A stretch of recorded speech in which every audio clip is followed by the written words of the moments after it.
నాలుగు దిక్కులు వెతికి ఎవ్వరూ చూడలేదనుకుంటారు, కానీ పైనుంచి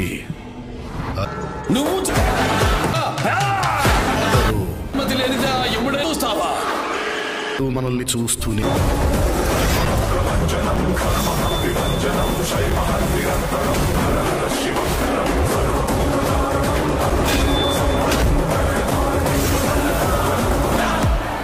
నా చూపుడు అనుమతి లేనిదా ఐదవ దిక్కొకటెప్పుడు ఎప్పుడైనా కన్నెత్తి చూడడు. అమాయకుల ప్రాణాలు తీస్తావు.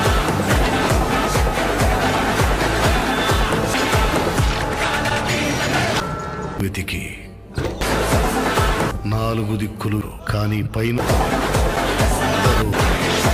ఎవ్వరు నువ్వు చూస్తావా? ఐదవ దిక్కొకటెప్పుడు మనల్ని చూడలేదనుకుంటారు, నుంచి చూస్తూనే